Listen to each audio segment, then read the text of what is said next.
Hello friends, welcome to जेवी study hub. कैसे हैं आप सभी? आई होप फ्रेंड्स आप सब अच्छे होंगे।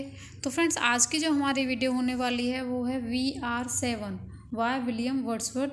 और फ्रेंड्स, इसकी हम सेंट्रल आइडिया की बात करेंगे। और फ्रेंड्स, इसके बाद में जब पूरा जान लेंगे इस पोएम को, उसके बाद में हम प्रैक्टिस करेंगे क्वेश्चंस आंसर्स के थ्रू। Okay friends. तो फ्रेंड्स, अगर आप हमारे चैनल जेवी स्टडी हब पर नए हैं तो चैनल को सब्सक्राइब कर लीजिए। और फ्रेंड्स, अगर वीडियो पसंद आ जाए तो लाइक ज़रूर कर देना और इसके पास में जो बेल आइकन है उसे भी प्रेस कर दीजिएगा। तो फ्रेंड्स, स्टार्ट करते हैं हमारी आज की वीडियो।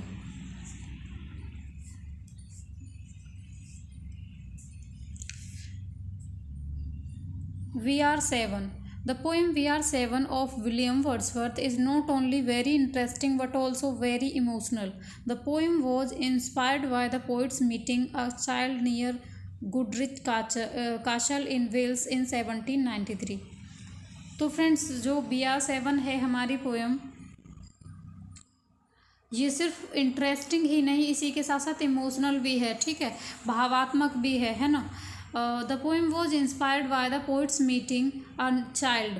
और ये जो पोएम है उन्होंने किससे लिखी है? इंस्पायर होके एक छोटी बच्ची से मिले थे वो। A child near Goodrich castle in Wales में मिले थे। और अक्टूबर 1793 में मिले थे friends. Okay. The poem begins with an enchanting image of childhood, which is marked by simplicity, a life free from tension, full of spirit and vigor, and enclosed by the knowledge of death. The poet meets an 8 years old charming rustic girl and inquires about her family. तो friend देख लेते हैं। तो poem जो है friends वो कहाँ से स्टार्ट होती है? एन एनचेंटिंग इमेज, बहुत ही अट्रैक्टिव सी छवि है। किसकी? चाइल्डहुड की, बचपन की एक मतलब बहुत ही अट्रैक्टिव सी इमेज है। Which is marked by simplicity. और ये किसकी बात चल रही है फ्रेंड्स? वो जो लड़की है उसकी बात कर रहे हैं कि एक छोटी लड़की से जो मिले हैं। और वो लड़की एकदम से सिंपल है, a life free from tension, और बिल्कुल कोई टेंशन नहीं है उसे, है ना। उसकी जो छवि है, उस लड़की की जो इमेज है वो कैसी है? एक सिंपल लड़की है ना। और उसकी लाइफ में कोई टेंशन नहीं हो, जैसे full of spirit and vigour and unclouded by the knowledge of death. तो फ्रेंड्स, वो बिल्कुल सादगी से भरी हुई है ना। और उसकी आत्मा में भी क्या भरा हुआ है? एनर्जी भरी हुई है, उत्साह भरा है। और उसे मृत्यु के बारे में जानकारी नहीं है ना। नॉलेज ऑफ डेथ, उसे कोई जानकारी नहीं है कि जिंदगी क्या है और मौत क्या है ना। The poet meets an 8 years old charming rustic girl. और पोइट जो हैं वो 8 साल की एक बहुत ही ब्यूटीफुल सी, चार्मिंग सी लड़की से मिलते हैं। And enquires about her family, और उससे उसकी फैमिली के बारे में जानना चाहते हैं, है ना, पूछताछ करते हैं। The poem begins with a She emphasizes her association with the two dead brother and sister, telling the poet that she often knits her stocking and handkerchief by their graves and sitting there sing a song to them and also take her supper. The poem ends with the child's moving and innocent statement that they are 7 brothers and sisters.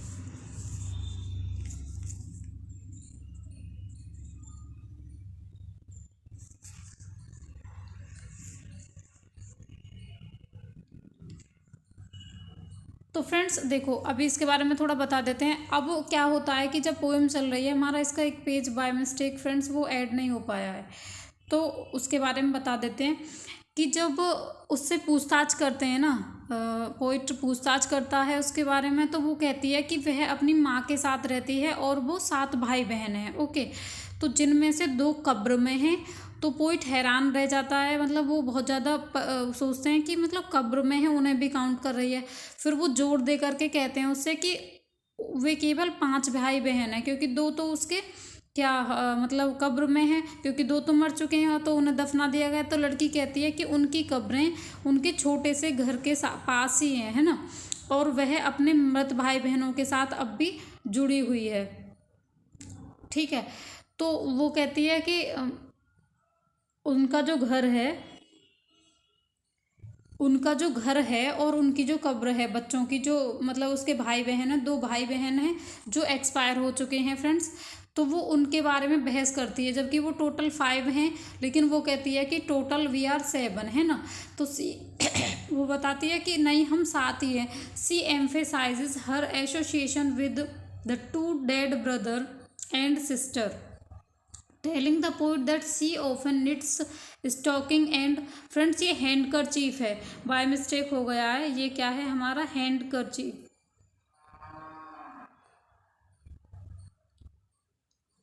Hand करचीफ, CHIEF, hand करचीफ था, ये by mistake हो गया है friends, spelling mistake हो गई है type करते में। तो फ्रेंड्स वो क्या बताती है कि she emphasize her association with the 2 dead brothers, कि जो वो जोर डालती है कि नहीं, हम तो अपने भाई बहनों के दोनों जो एक्सपायर हो गए हैं वो उनके बारे में कहती है कि हम तो उन्हीं के साथ रहते हैं। Telling the poet that she often knits her stocking and handkerchief by their graves. तो वो बताती है कि वह वहीं बैठकर जहाँ पर उनकी ग्रेव है वो मोजे बुनती है ना, and handkerchief bye their Graves, और उनकी जो कब्र है उन पर वो रुमाल भी रख के आती है। And sitting there sing a song to them and also takes her supper there. Supper means क्या फ्रेंड्स, भोजन लेती है अपना वहीं पे। तो वो बताती है कि वो तो वहीं बैठ करके उनकी जो कब्र है वहीं पर बैठ करके गीत भी गाती है फ्रेंड्स, और वहीं पर बैठ करके वो खाना भी खाती है ना। The poem ends with the child's moving and innocent statement. तो जो पोएम है फ्रेंड्स वो बच्चे के मार्मिक और इनोसेंट मतलब कि मासूम से बयान के साथ में समाप्त हो जाती है। और क्या कहती है वो लास्ट में भी कि हम they are 7 brothers and sister, वो लास्ट में भी क्या कह रही है कि हम तो 7 भाई बहन ही हैं।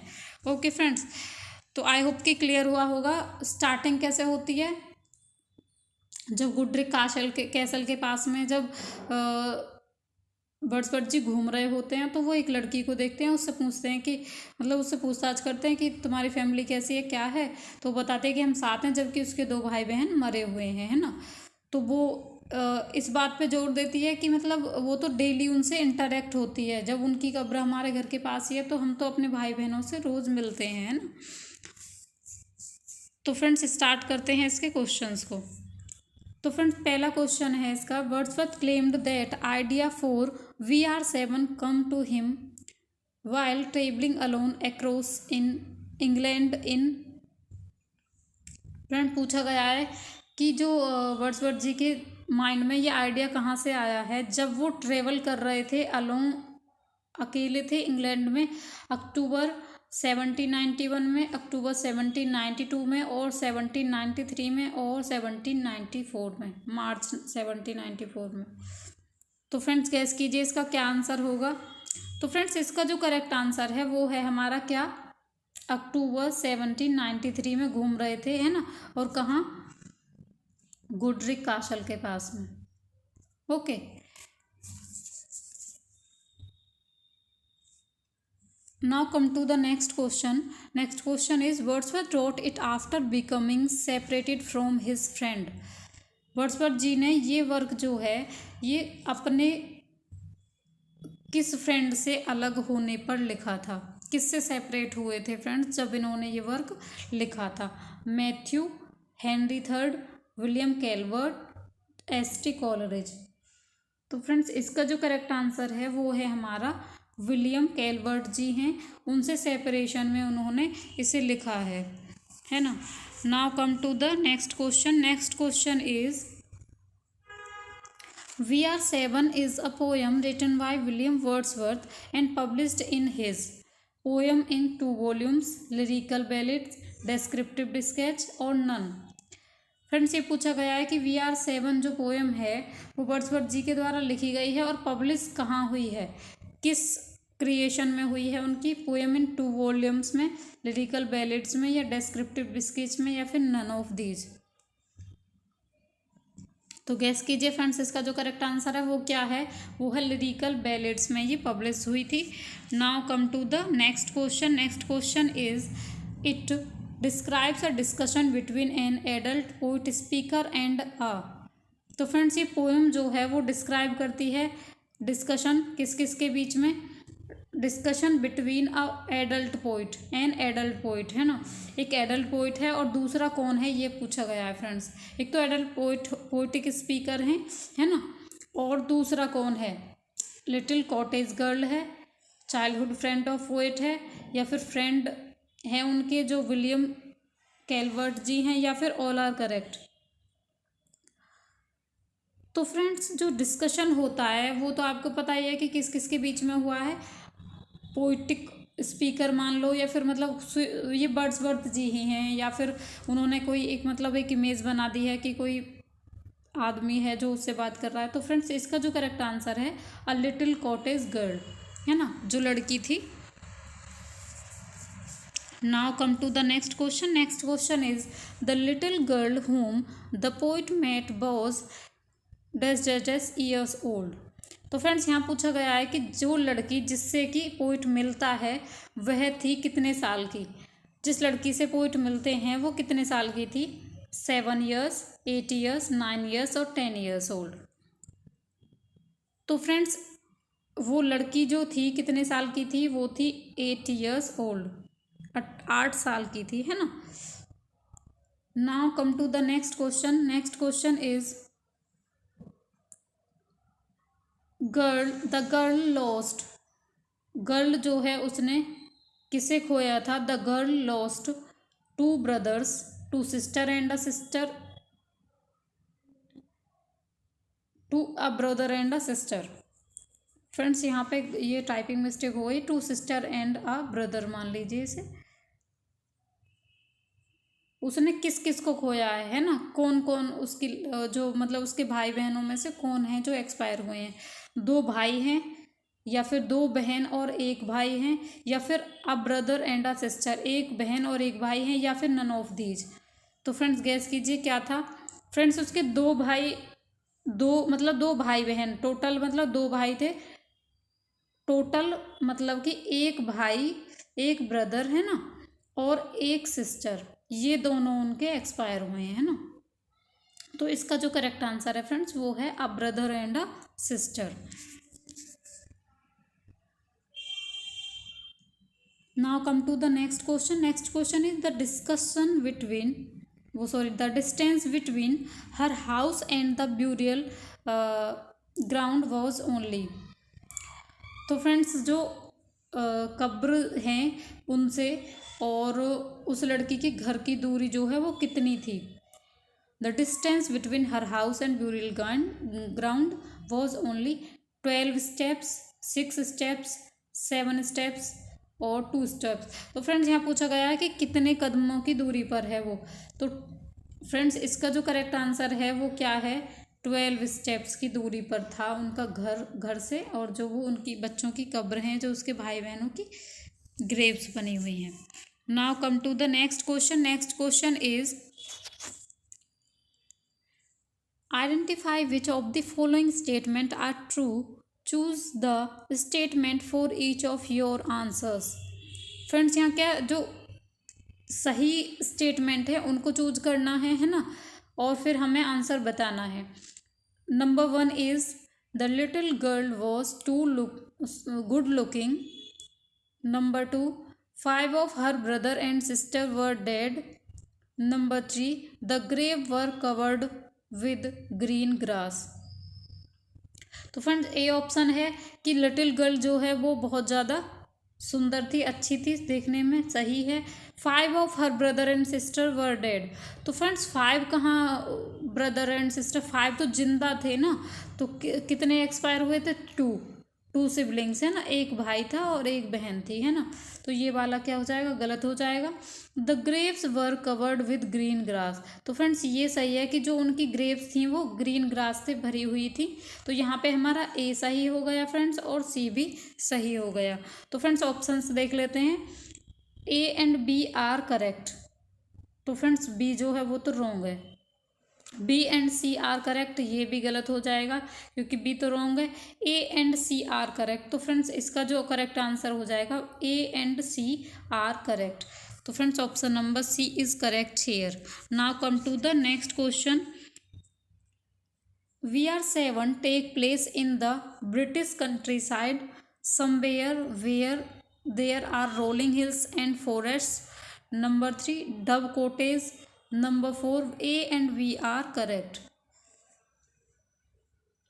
तो फ्रेंड्स यहाँ पे पूछा गया है कि जो VR7 है वो कहाँ पर लिखी गई है ना, ब्रिटिश कंट्री साइड में, या फिर somewhere where there are rolling hills and forest, ऐसी जगह पर लिखी गई है कि जहाँ पर रोलिंग हिल्स हैं। रोलिंग हिल्स का मतलब क्या है फ्रेंड्स, रोलिंग हिल्स का मतलब है जहाँ पे छोटी छोटी पहाड़ियाँ हों और ढलान वाली पहाड़ियाँ हों, है ना, छोटी छोटी पहाड़ियाँ हों और ढलान वाली पहाड़ियाँ हों, है ना, तो उसे बोलते हैं रोलिंग हिल्स।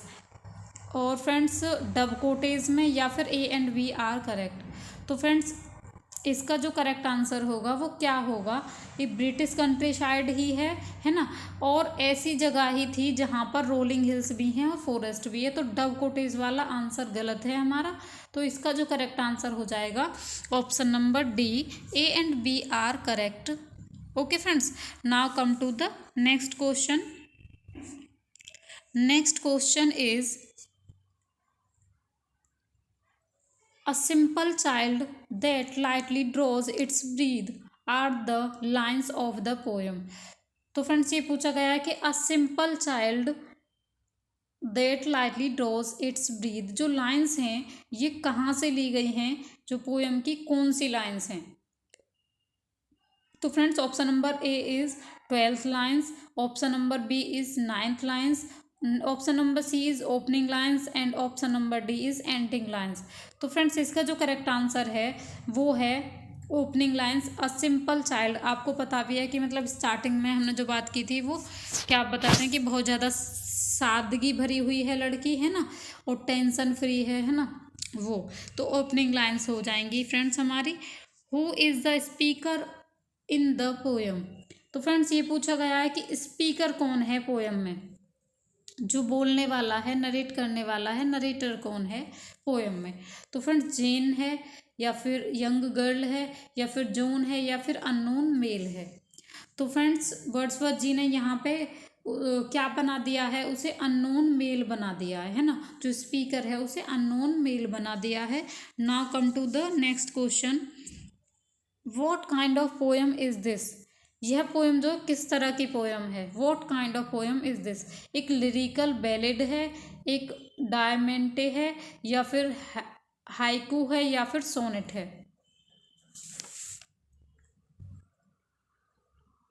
तो फ्रेंड्स डियामोंटे, देखो लिरिकल बैलेड तो आप जानते हैं, डियामोंटे की बात कर लेते हैं, ये क्या होता है।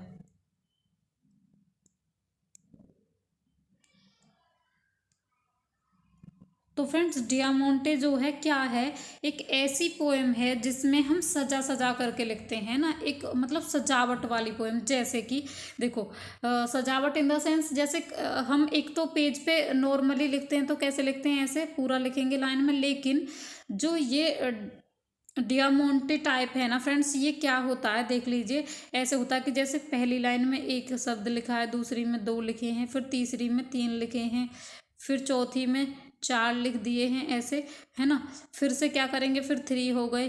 कई बार ऐसी पोएम आपको देखने को मिलती होंगी ऐसे। तो ये क्या है, एग्जाम्पल है हमारा डियामोंटे का, है ना। तो फ्रेंड्स ये क्या हो गई, सजावटी पोएम हो गई ना, ये क्या हो गई, सजावटी पोएम, डिज़ाइन दिख रहा है ना। और फ्रेंड्स अब बात कर लेते हैं हाइकू की। तो फ्रेंड्स हाइकू जो है, हाइकू क्या है, एक जापानी पोएम है ना। और ये जापानी पोएम कैसी होती है friends, only 3 lines are included in this poem. सिर्फ 3 लाइन होती हैं फ्रेंड्स इस पोएम में। ठीक है, हाइकू में। और सोनेट का तो आपको फ्रेंड्स पता ही है कि 14 लाइन्स होती हैं, है ना, 14 लाइन्स होती हैं सोनेट में हमारी। तो फ्रेंड्स इसमें पूछा गया है कि ये किस टाइप की पोएम है।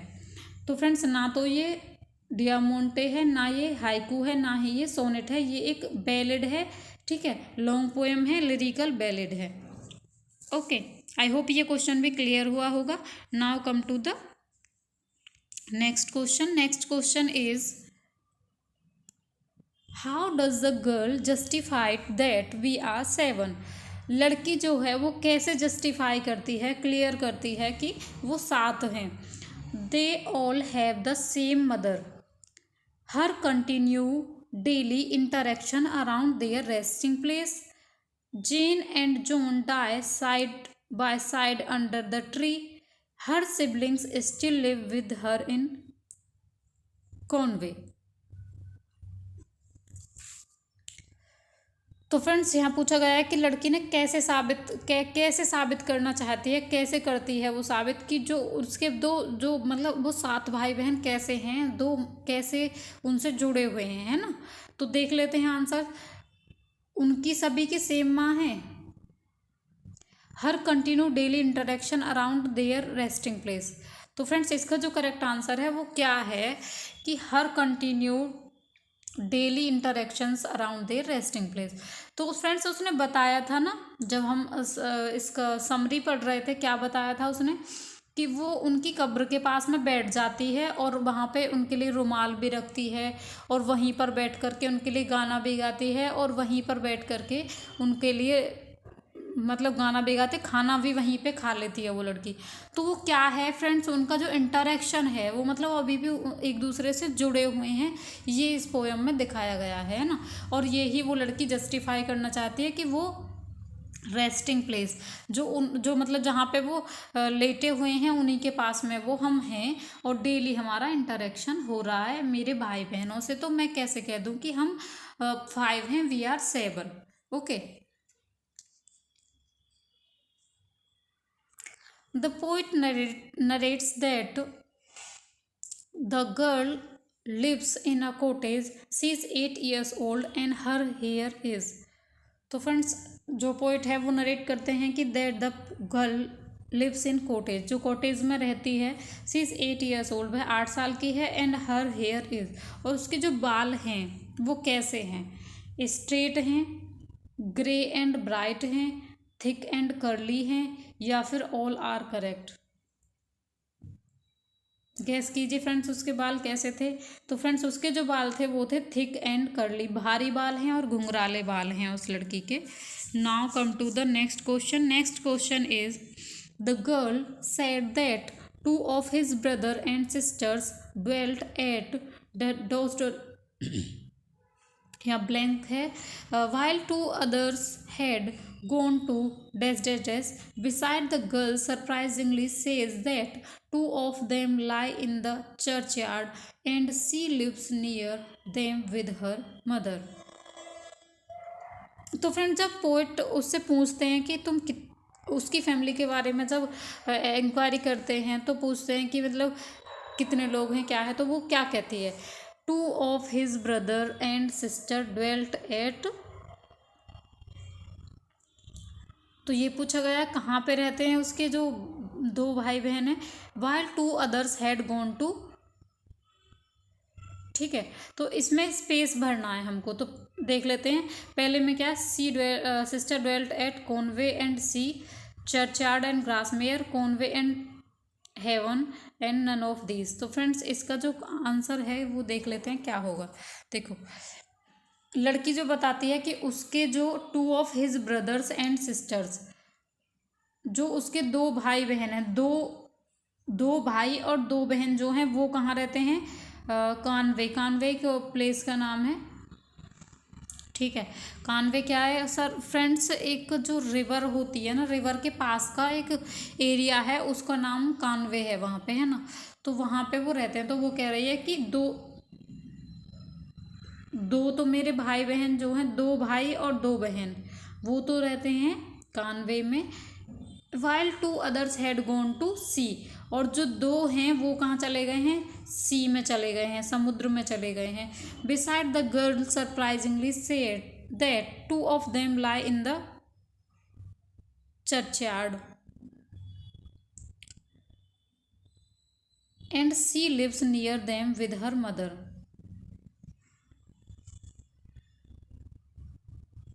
तो फ्रेंड्स इसका जो करेक्ट आंसर होगा, और वो कहती है कि 2 ऑफ देम, उनमें से 2 कहाँ हैं, वो लेटे हुए हैं चर्चयार्ड में, है ना। किसकी बात कर रही है फ्रेंड्स, जो दो डाइड सिबलिंग्स है ना, उनकी बात कर रही है, और वह रहती है अपनी माँ के साथ में, है ना, ये कह रही है। तो 2 ये हो गए इसके भाई बहन जो लेटे हुए हैं चर्च में।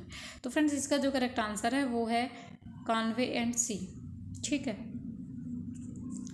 Now come to the next question.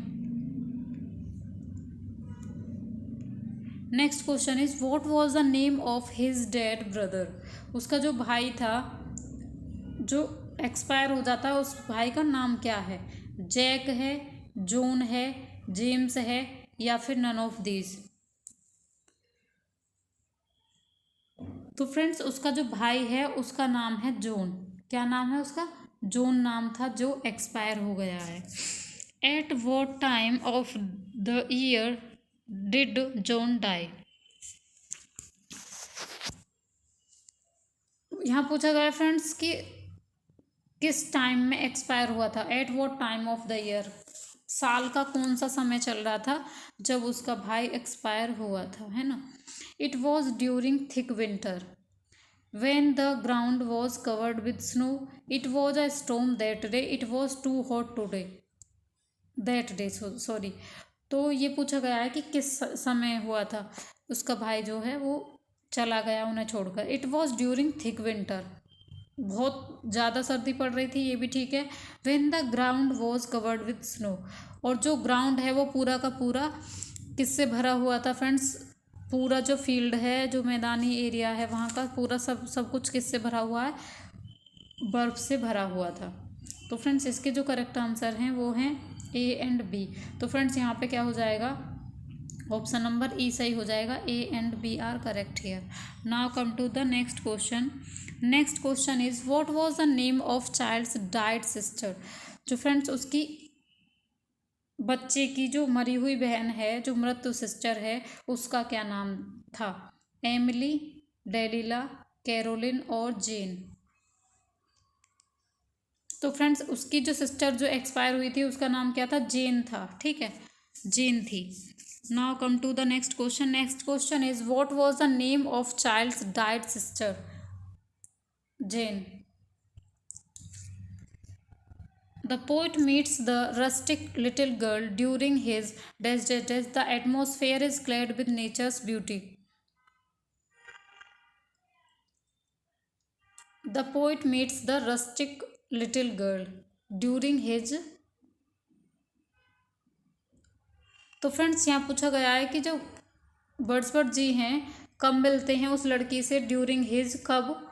The atmosphere is clad with nature's beauty, और जो एटमोसफेयर है फ्रेंड्स वो जो प्रकृति की सुंदरता है उससे भरा हुआ है ना। तो friends woodland jaunt, travelling to London, travelling to France और none of these.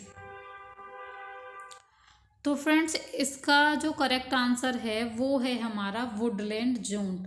Friends Woodland का मतलब क्या होता है, हमारा फॉरेस्ट और बगीचा, है ना, कि मतलब छोटा जंगल, है ना। और दूसरी चीज़ जोंट की बात कर लें तो फ्रेंड्स जोंट क्या होती है हमारी, जोंट होती है फ्रेंड्स जर्नी है ये हमारी, है ना। लेकिन किस टाइप की जर्नी है, जो मनोरंजन के उद्देश्य से किया गया हो, है ना। तो मतलब कहीं घूमने जाते हैं हम, टहलने ऐसे घूमने जा रहे हैं कि थोड़ा मनोरंजन हो जाएगा, मन बहल जाएगा। तो वो वर्ड्सवर्थ जी जो हैं वो किस पर गए हुए हैं, वुडलैंड जोंट पे गए हुए थे। तब उन्हें एक रस्टिक लड़की मिली थी, तब उन्होंने इस पोएम को लिखा था। तो फ्रेंड्स आई होप कि ये आपकी जो सारे जो क्वेश्चंस हैं, सारे जो डाउट्स थे, जो सारे इम्पोर्टेंट फैक्ट्स हैं, सारा कुछ इसमें ऐड करने की मैंने पूरी कोशिश की थी। आई होप फ्रेंड्स कि क्लियर हो गया होगा सब कुछ। तो फ्रेंड्स अगर वीडियो पसंद आ गई हो तो लाइक ज़रूर कर दीजिएगा, और अभी तक अगर चैनल सब्सक्राइब नहीं किया तो सब्सक्राइब कर लीजिए। Thanks for watching this video.